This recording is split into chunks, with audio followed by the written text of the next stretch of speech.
Hi students, this is Ramalakshmi, Physics faculty. Today our topic is gravitation. So in gravitation I am going to discuss about the topic free fall. When an object is dropped from certain height. So from this height, when we drop a stone, in which direction it is moving? This object is moving in downward direction. Why this object is moving only in downward direction? Because of the gravitational force of attraction we know. Without applying any external force, we know there is no change in the position of the object. Here we are not applied any force on the object, but yet exerts gravitational force on this object. So that is only the reason this stone is moving in downward direction. So other than gravitational force, there is any another force exerts on the object? Yes, that is a frictional force. Because we are conducting this experiment completely in Earth atmosphere. So air medium is there, air exerts a force in opposite direction. We call that force is a frictional force. Friction always opposes the motion of the body. So this stone is moving in downward direction because of gravitational force, and the frictional force of the air is acting in upward direction. So totally here two forces acting on the object. But we, for example, this experiment is not in that means not in atmosphere. We are conducting this experiment without Earth atmosphere. Simply there is no atmosphere, but gravity is present. And what about the frictional force? Frictional force is not acting on the object.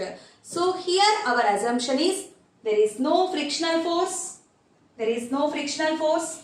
Only gravitational force is acting on the object. Okay, then coming to the topic, what is free fall? What is free fall?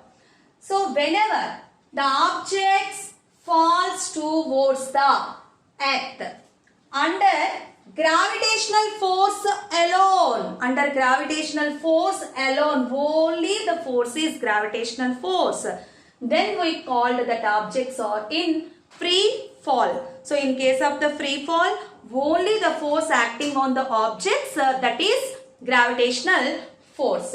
Okay, either this force is continuously acting on the object once the stone reaches to the surface of the earth. Is this force acting on the stone or not? Yes, of course, only because of the gravitational force only we all are bind on the surface of the earth. So without gravitational force, is it possible to stand on the surface of the earth? No. Only because of the gravitational force, everything is completely binds on the surface of the earth. So once the object reaches to the surface of the earth, then also gravitational force is acting on that object. So okay, then how can we calculate the gravitational force of attraction? So once recall, in case of the Newton's universal law of gravitation, the force of attraction in between any two objects, we know that equation, the gravitational force of attraction in between any two objects in the universe calculated by using F equals to G mm by R square. Here what is G? Universal gravitation constant. Mass. So in this case capital M is the mass of the earth and small m mass of the stone. And what about R? Distance of separation between the two objects. Distance of separation between the two objects. Capital G, universal gravitation constant. The value of capital G doesn't varies from place to place. Whatever the given place, G value is a constant. So G value is 6.67 into 10 power minus 11 Newton meter square per kg square. This is the value of G. 6.67 into 10 power minus 11 Newton meter square per kg square. So okay, now R, radius of the earth. Otherwise, when object is not on the surface, that object is located at certain heights, then from where to where we have to take the distance? from the center of the earth to the object position. What about small m here? Mass of the stone. Okay, by using Newton's second law of motion, we know the equation of force. F is equals to ma. What about a in this equation? A is acceleration. A is acceleration. So force is equals to product of mass and acceleration. So in this case, what about the acceleration of the stone? Initial velocity is 0. Gravitational force is continuously acting on the object. So let us take one example. When a block is placed on the surface, so initially just we push this block by applying force F. Just push it and stop the force. You don't apply again the force on the object. So when we just push this object and leave it.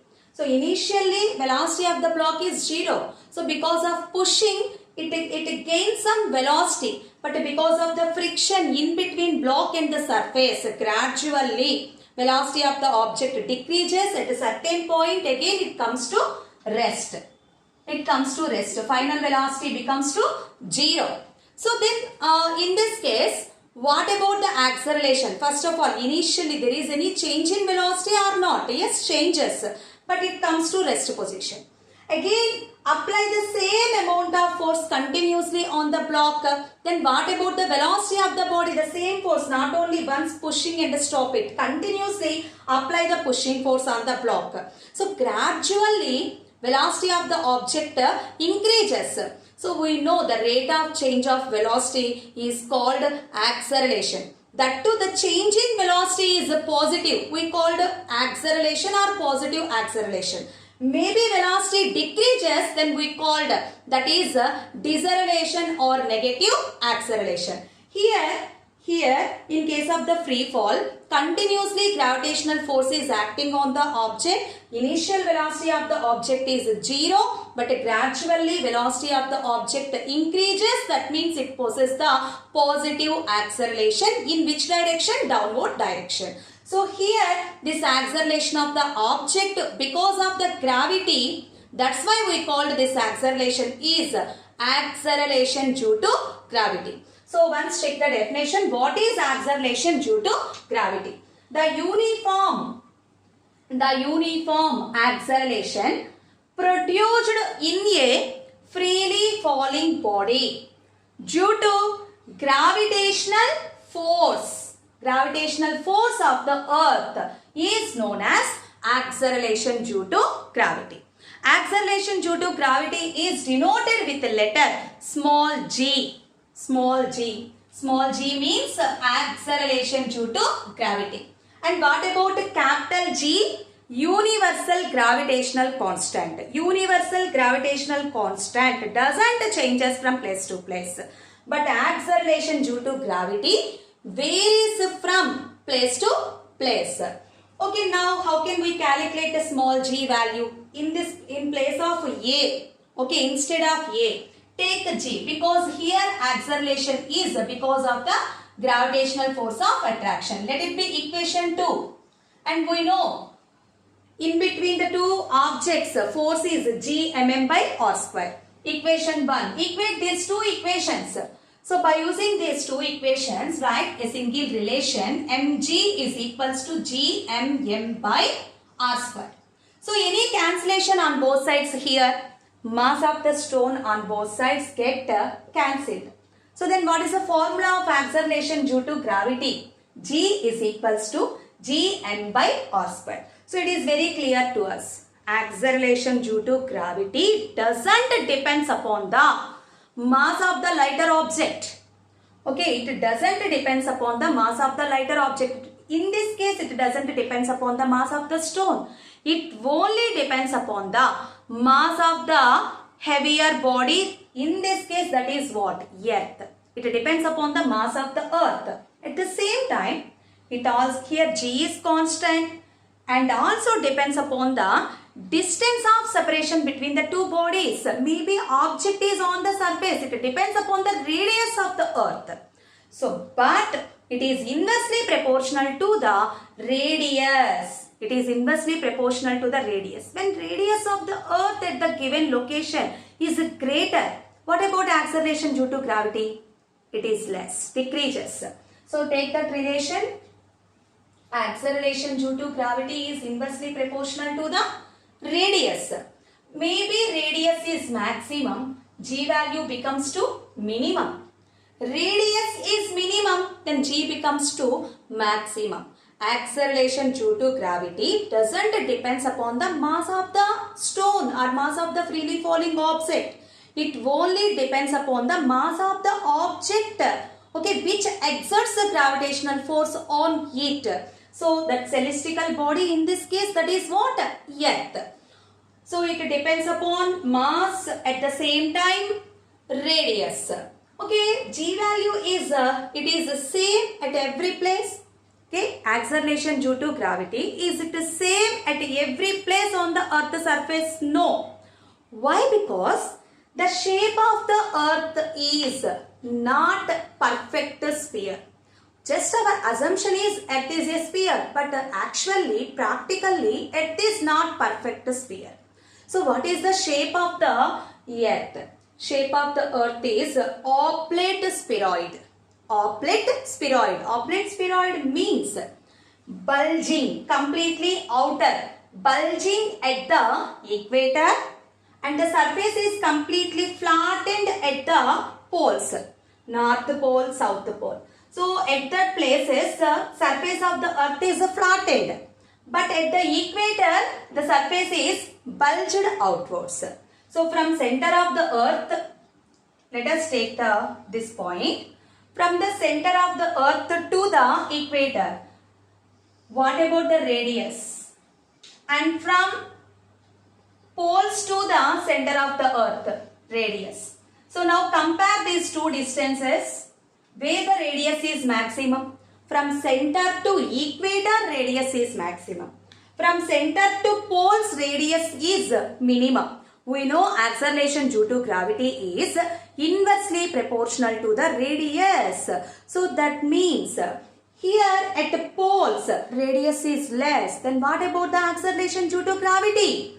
Acceleration due to gravity is maximum at the poles and minimum at the equator. Okay, maximum at the poles and minimum at the equator. Okay, when an object is located at the poles, when you are taken that object, okay, from poles to the equator, what about the weight of the object? Is it remains constant or varies? Definitely the weight of the object varies. Why? Because weight is equals to mass into acceleration due to gravity. So W is equals to mg. The quantity of matter contained in an object is called mass. Mass remains constant. It doesn't varies from place to place, but acceleration due to gravity varies from place to place. At the poles, g value is maximum, but at the equator, g value is minimum. So g value decreases, then what about the weight of the object? Decreases. Maybe the object is taken from equator to the poles. Then what about the g value, acceleration due to gravity value increases. Then weight of the object also increases. Okay, now in case of the freely falling body, we understood acceleration due to gravity is positive. That acceleration is only because of the gravitational force of attraction. So we know equations of motion. So V is equals to U plus AT, S is equals to UT plus half AT square, V square minus U square is equals to 2AS. So these equations are remains the same in case of freely falling? No, because acceleration is replaced with G. So in next class we will discuss about equations of motion in case of the free fall, at the same time numericals.